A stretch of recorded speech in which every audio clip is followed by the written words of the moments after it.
Newly appointed Sars boss, Edward Kieswetter, has committed to bringing stability to the Revenue Service. Kieswetter takes over in May from Acting Commissioner Mark Kingon. His appointment comes amid a protest by disgruntled workers who are seeking a wage increase of 11.4%. Kieswetter has promised to engage workers and to restore the confidence of the public in the service. For more on his appointment and his plans, he joins me now in studio. Good evening, sir. Thanks very much for your time. Good evening, I don't know whether to say congratulations or commiserations. I think you probably should say a bit of both. Poison chalice. You probably should say both. I'd like to believe it's not a poison chalice view. You know, SARS is still blessed with many thousands of committed, loyal SARS servants who understand their higher purpose, who understand the enormous impact they have on the country through the work that they do. Naturally, at times like this, if you hear about bad press about your organization every day, they do become disillusioned. They do lose some of that morale. And so the first order of business is to reconnect with them, to give them a sense of hope, and to restore their trust in the leadership.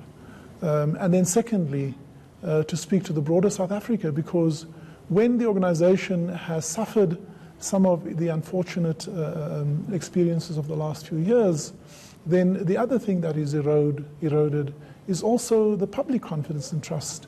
And you know, without a well-functioning revenue authority, we have no democracy. And so it's important that the South African public also know, you know, the revenue service must be respected. It mustn't be feared. And so an even-handedness, a fair administration of the laws, that's what they want to know. And so the journey begins with people, internally and externally. Take us through how you got to be considered for the position. Well, where did it start? You know, a few years ago when I hung up my boots at Alexander Forbes and decided to enter into a portfolio life and ended up serving on boards in various capacities, it was to have some more balance in my life, spend more time with my family.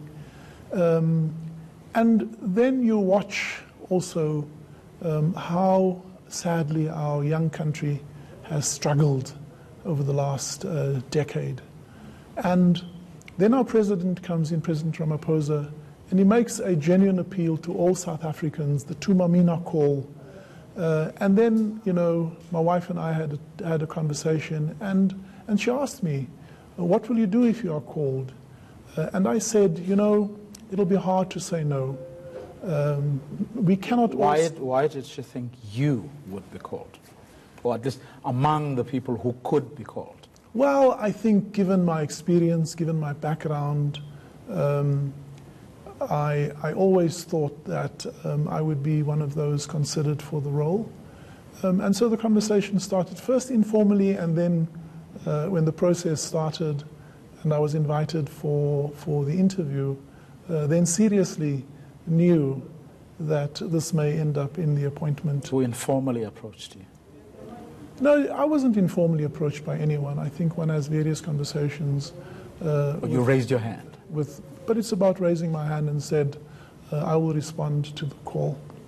What do you think is, I hear you talking about the workers, how they need to have their morale boosted, you know, because they are very committed, as you say, the need for the public confidence. But having been sitting outside, you know, watching on television, reading the stuff that has been going on, where do you think lies the biggest challenge? I've read the Nugent report, and it brings a number of findings that, in short, concludes that the organization, unfortunately, has been deliberately denuded of its core capability to administer and to enforce the mandate of SARS. And at the heart of that was, for example, the dismantling of the large business center, the high net worth individual unit, the integrity and high specialized functions that brings intelligence into the organization and enables the adequate and appropriate enforcement. And also the disillusionment of staff, many who feel that they have been marginalized or either in one or other way they have been ostracized and have left, some in order just to restore and to regain their own peace, and others because they no longer felt they could have a home there. And so the work, in addition to re-engaging staff, begins to understanding how do we very quickly rebuild that core capability and capacity, and to attract good and talented people, to many of them who have left to come back, and also people who currently may not even have considered a career in SARS, to appeal to them and to say, you know, this is a great organization to work for, and hopefully we can attract talented young South Africans, men and women, to join the Revenue Service. Well, I mean, people like former Finance Minister Trevor Manuel and the current Public Enterprises Minister, also himself a former SARS Commissioner, have been saying that part of the whole state capture project has been to penetrate these institutions and fill them with people who would do, what those who had all the evil intent, wanted. And as Pravin Gordhan has been saying in the last while, there is a great deal of pushback from such people because many of them do remain within these institutions. And surely SARS can't be immune to that. Clearly, the dismantling of the capacity in SARS was fairly and squarely within the scope of state capture. And that is the sad reality that we face with. I believe that one shouldn't go in and be suspicious of everyone, but at the same time be circumspect and give people the opportunity to either own up or to demonstrate whether they are aligned with a higher purpose. And unfortunately, those who cannot align to this or who demonstrate that they have an alternative agenda will not find SARS a happy home. And we'll have to deal with that. We'll have to confront with that as it appears. Well, when one looks at what, for instance, has been done at the NPA, on the one hand, there is a new broom that everyone hopes will sweep clean, right? And then that person is going to be involved in the cleanup, But then the business of that organization has to continue.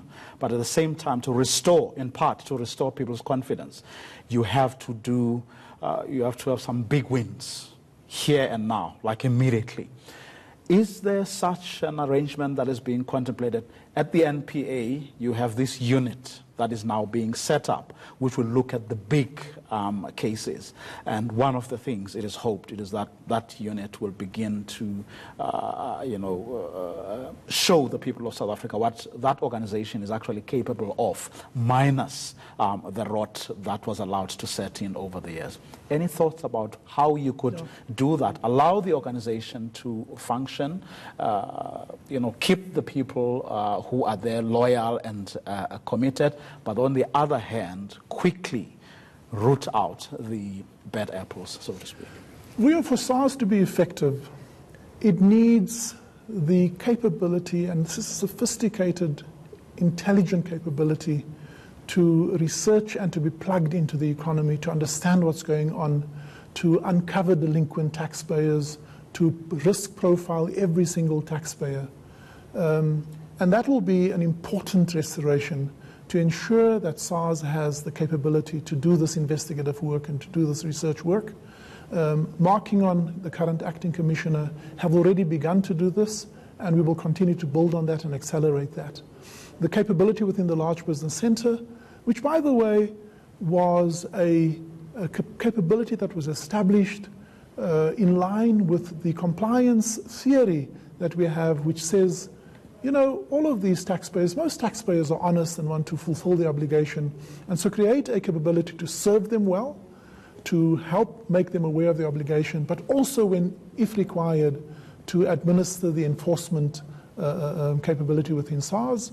So to look at that audit capability, the enforcement capability of SARS is important, and all the while serve those honest taxpayers well.